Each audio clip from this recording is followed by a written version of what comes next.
Hey, thanks for making it to Veterans Info Tap. I'm glad you made it. Privacy, confidentiality, HIPAA. Who cares? Nobody seems to care, apparently, at the VA. According to the VA, they cannot guarantee complete confidentiality. So be careful what you say, because what you say can and will be held against you. So let's jump into this. I found this article, and I think that this is a really important thing to share. This came out on April 11th, 2025. Sharing it with you here today. Before we jump into it, though, I want to throw on a special thank you to Jason Griffith. Jason, thank you so much for that super comment, super chat thing. I really, really do appreciate your support very much.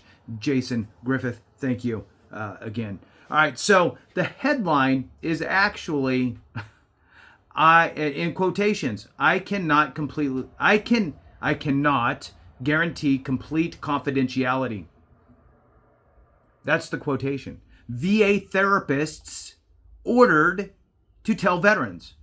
So be careful what you say, because it will be relayed, or can be, with zero consequence. Let's just read through this, see what's going on, and kind of understand where we're going here, right?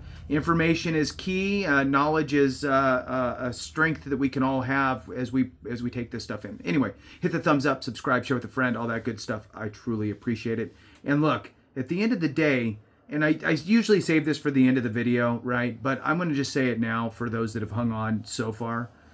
Look, if we don't take care of each other, something went wrong. And that is an absolute true statement. And look, the VA world, the veteran sphere, which includes everybody, veterans, disabled veterans, spouses, dependents, caregivers, surviving spouses, and so forth. There's a lot of nuance. Not everybody's situation is the same, and not everybody's threshold and bandwidth is the same. Everybody has different things going on in their lives. And I just believe we have to take care of each other at the end of the day, right? So we have to look out for each other. All right, so that's kind of where this one's coming from, because look, if you don't know, you might stumble into something that you might not want to be stumbling into. All right, so hit that thumbs up, subscribe, share with a friend. I really do appreciate it. All right, so panic, fear, uncertainty, and anger. Those are the emotions of mental health clinicians who work for the U.S. Department of Veterans Affairs. Wonderful.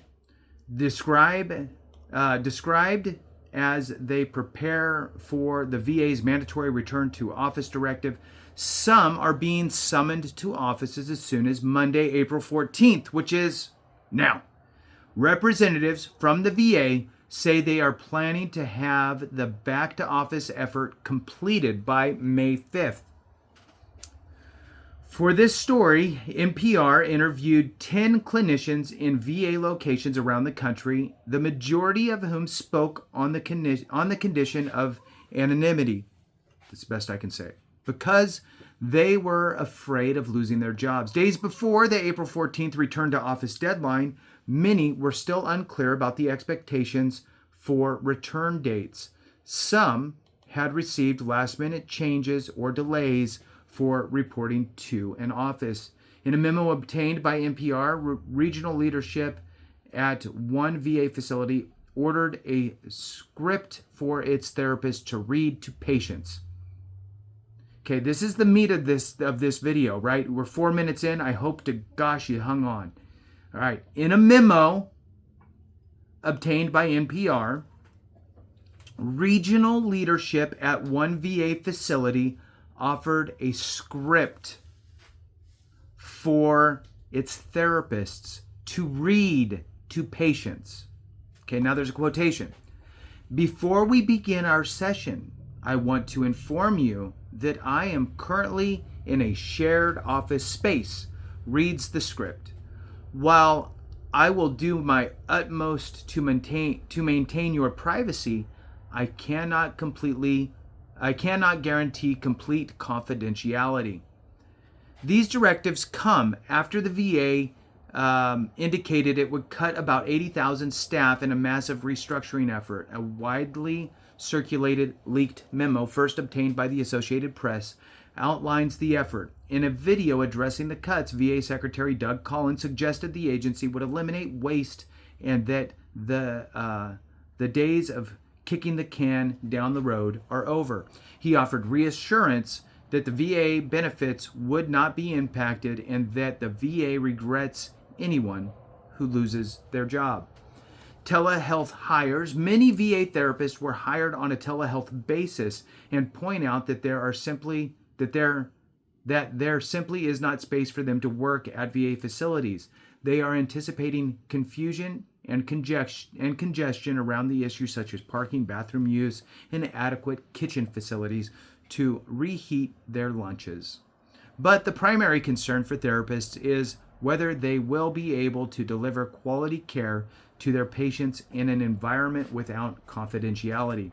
In emails and meetings, VA managers described the VA mental health staff pod working environments where clinicians work with headphones in a call center like configuration to provide healthcare, telehealth. In one recording obtained by NPR, a manager in a teleconference meeting acknowledged that it's bouncing all around here. Acknowledged that it was inevitable therapy sessions would be overheard and I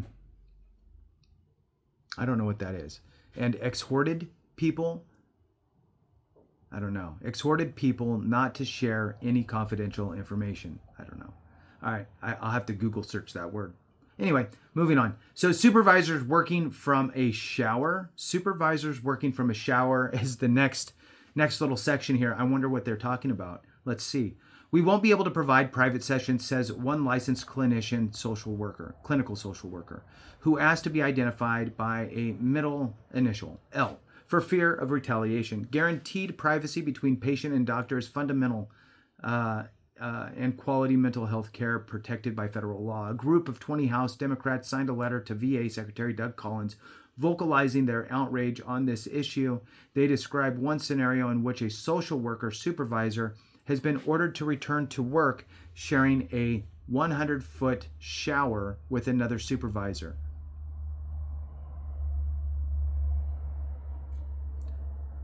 The only thing I can guess there, and I would love to guess the other way, that it's actually really a shower and you're standing in the shower and you're taking a shower, right? What I can guess here is that an old bathroom and shower, kind of, back in the day, was gutted out and is now a 100 square foot maybe, space that's still tiled with shower tile, and they're converting it to an office. Still kind of funky, but that would be my guess. To provide case management and clinical supervision. We're sure you can agree, they write. This sort of arrangement is hardly conducive to delivering the quality of care veterans deserves. VA response. VA representatives have repeatedly insisted that federal privacy laws will be upheld. In an email response to questions about these issues, VA spokesperson Peter K., hard to say last name, reiterated an accusation that employees who are sounding alarms are motivated by a desire to phone it in. Peter K. wrote that these continuing concerns are fear-mongering from the media and wrote that the small number of employees who are desperate to avoid returning to the office will do more to drive away staff and patients than VA common sense return to office policy ever will. VA care, he said, would continue uninterrupted, and the VA will ensure that employees have a workspace that is appropriate for the work they do. But therapists say they do not see logistically how this is possible. L, worried the disclaimers therapists are being encouraged to use at the start of a session would not withstand legal scrutiny, as consent for information sharing needs to be granted in writing. Therapists will either cancel the sessions themselves, L says, and risk being reprimanded, or their patients will cancel. All right, so let's move on. L foresees longer waiting times for veterans seeking care as a result and points out that veterans at disproportionate risk for suicide than those who have not served, wait times are already bad. Often, he says, his clients have been waiting months and months, many of them with severe mental issues, including suicidal thoughts. Dates changing at the last minute is the next section here. The VA is one of the biggest providers of mental health care across the U.S. In emails shared with NPR, some clinicians were told they would be returning to the office on May 5th. Some were granted exemptions, and some were told to report to work on April 14th.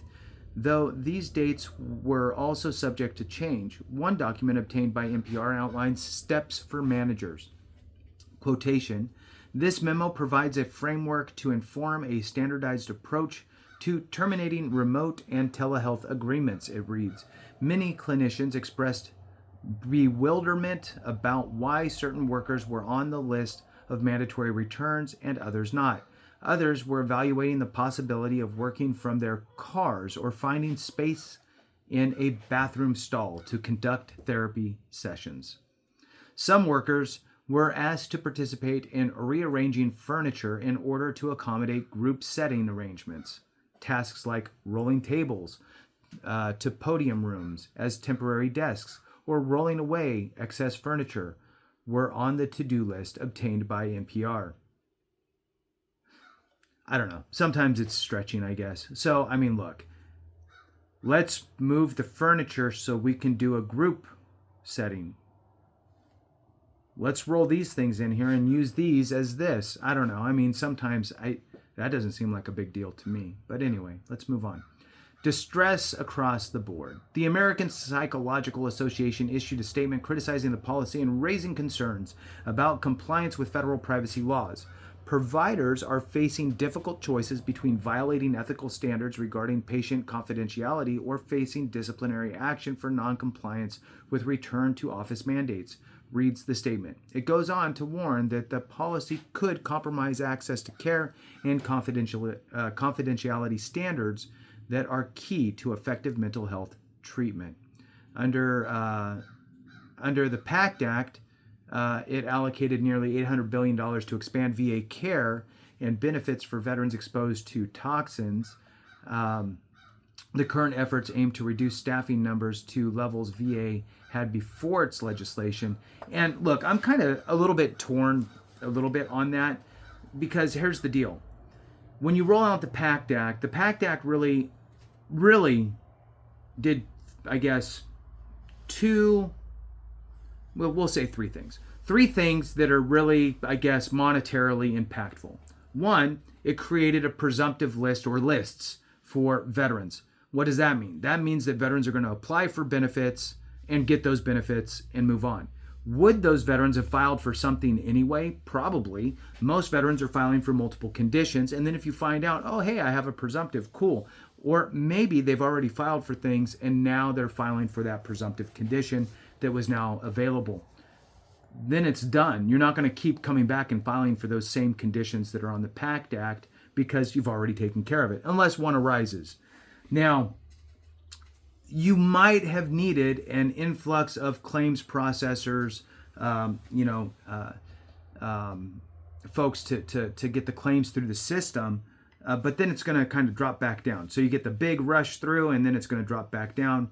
It's simply based on the push and pull of the amount of veterans coming through the door and getting them properly rated, and then that starts to come down. So supply and demand, essentially. And then the next one would be that the VA opened the door to VA healthcare for, if I remember right, around 1 million veterans that didn't qualify otherwise. Now, before that, the most common way to qualify for VA healthcare was to simply be service-connected for a condition or conditions. And then that opened the doorway to VA healthcare. But they opened it up to about 1 million other veterans to be able to come into the VA healthcare system. That's great. But there's going to be a cost to that, because what number of those people are going to utilize the VA healthcare system now? And there's going to be some cost to that. That's going to be more of an ongoing and probably a slowly over time ramping up number. Your 40-year-old that's working and has a job and has insurance paid through their job might not really go to the VA. Maybe the VA is further than their other doctor, whatever it is. But as they age and then they get out of the workforce, well, now all of a sudden that's going to become a primary. The last thing that has a monetary aspect, I think, to it a little bit is the PACT Act allowed the VA to establish its own presumptive lists, all kind of internally. So they have to have the staff and the wherewithal to be able to do that. Although it's not a huge monetary drain, there is a monetary aspect to that, I'm sure. So anyway, so when I hear things about the PACT Act and how much money it was, a lot of it is the ongoing payments for disability compensation. The levels of staff, you needed to raise it up for a minute, but it's more of a temporary as the big rush comes in and then it subsides. Your healthcare side, maybe that bumps up a little bit with the million nationally veterans that entered the system potentially. All right, so anyway, moving on. The current efforts aim to reduce the staffing numbers to the levels that were before the legislation. It's not clear how VA would reduce staff to 2019 levels and still fulfill its legal requirements under the PACT Act. Many clinicians described their recent experience as a kind of emotional warfare and noted the irony of compromising their own mental health while trying to provide mental health care for others. Last quotation here